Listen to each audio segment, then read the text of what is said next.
Hi everyone. So I know it's been like ages since I've done a video, but you need to understand that I'm in the middle of moving.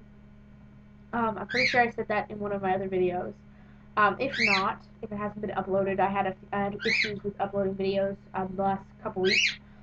Um, I'm in the middle of moving, going to college, and half of my stuff is at my apartment because it's actually really close to where I live right now.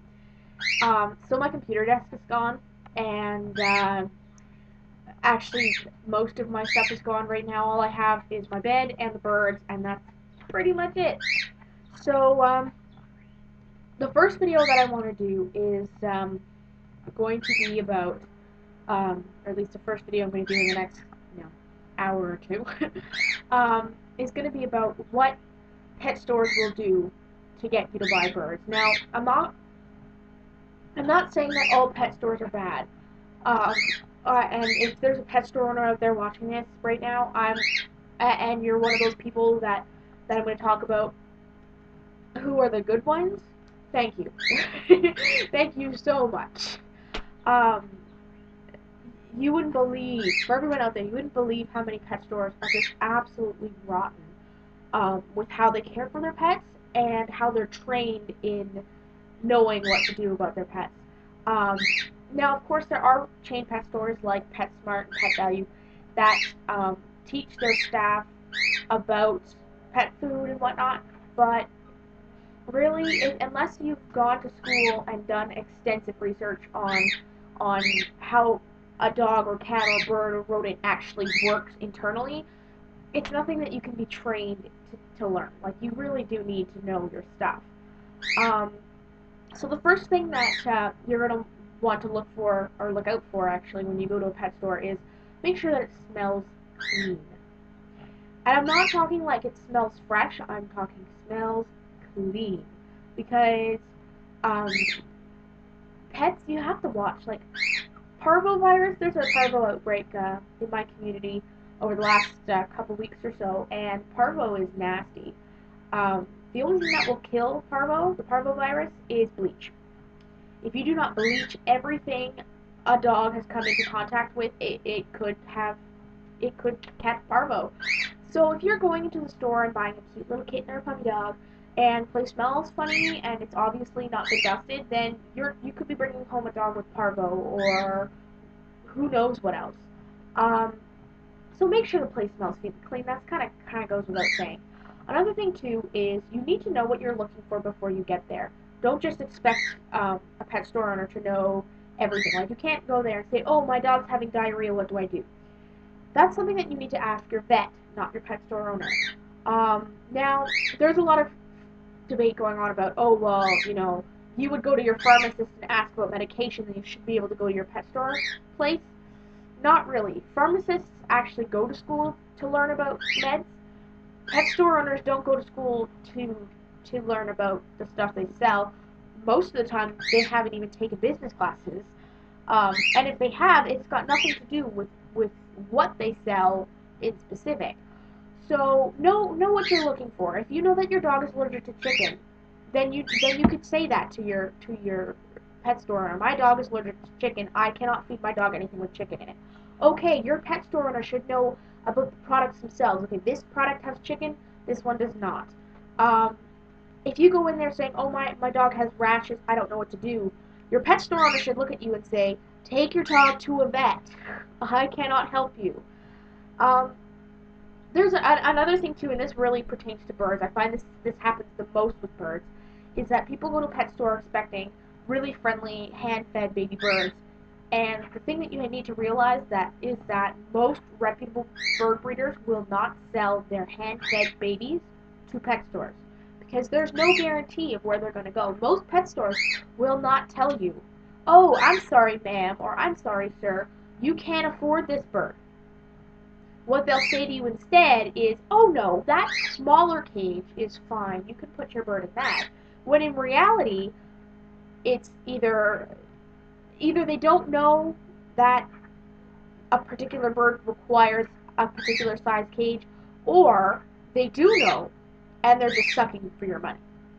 They figure, okay, I'm going to sell this person a small cage to make the deal so that they actually buy the product or the bird, instead of saying, no, you don't have the money for this. If this cage is too expensive, then you need to find a different bird that has a smaller cage minimum instead of just, letting the bird go. Another thing is that your pet store owner, if you say, I'm looking, let's say you go in and you're looking for a hand-fed cockatiel. I'll just pick a random bird. Most people get cockatiels as starter birds. It doesn't matter what kind of bird you have, you still need to take care of it. But I'm just going to use what most pet store owners would call the starter bird. Not quite sure why they say that. I'm not sure if it's because they're small, because they're easy to get a hold of. Who knows? But let's say you're going to the store and you say, I'd like a baby cockatiel, a hand-fed baby. Um, at your pet store, say if it's not a very good pet store, they might tell you, oh well, we don't have hand-fed babies, but we have other cockatiels here that you might be interested in. So you go down and you see them, and they're young birds, but every time you get near them, they start freaking out and flying around the cage, and they don't know what's going on. Now you might think to yourself, okay, this is too much for me. Like, I wanted something that was gonna play with me. So your pet store owner will say, oh, well, that's okay. They're just babies. If you work with them every day, they'll come around. Now, the thing is, you've already explained to your pet store owner what you want. And instead of them saying, I'm sorry, we don't carry these, is there anything else you're interested in? They're going to push onto you something that you don't want so that they can make the sale. A lot of the times, pet stores will they get their birds or pets in general sometimes from really bad places. Sometimes they're puppy mills. Bird mill is a term people don't hear as much up here in the north, but it happens. You get people who overbreed and don't take care of their breeder birds and don't take care of their babies, um, we breed them at home, or you get silly little things like that. Essentially what they do is they sell the birds for a small price because it doesn't cost them very much they don't take care of the birds, so it doesn't cost very much for them to, have all these birds and have them have babies. So they sell them next to nothing, and then when your bird gets home and 2 weeks later dies, they think, oh, well, I can just go get another one. And then they, or they'll just come back and get another one because, they were cheap. So they end up selling a whole bunch of birds when really they shouldn't be selling them at all. So you really need to be careful. Make sure that you really, really know what you're looking for. Goonie's going to express his feelings with people who don't know what they're looking for. So yeah, your pet store should be able to tell you, no, you don't have the resources for this, or this isn't quite what you're looking for. You're looking for a quiet bird that's going to keep to itself. That umbrella cockatoo is not what you're looking for. Need I say more? A good pet store owner will tell you that's not what you're looking for. You must have had your wires crossed somewhere, or you were misinformed, and they'll tell you that. He's just going to start participating now. So I should get going before he starts yelling back at me, because we're going to have to fight to see who's louder. So yeah, if you have any questions, please drop me a line. I would be glad to tell you what you're looking for, and maybe if you're unsure of what kind of bird to get, let me know. I'll help you out.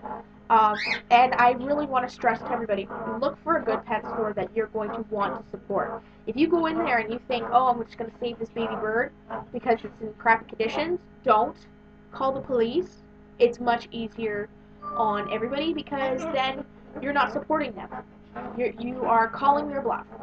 So keep that in mind. Beware of bad pet stores. They're not fun. Like I said, if you have any questions, let me know.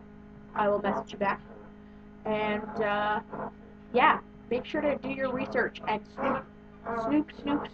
Ask to see everything when you go to a pet store. I promise you, the time and effort is worth it.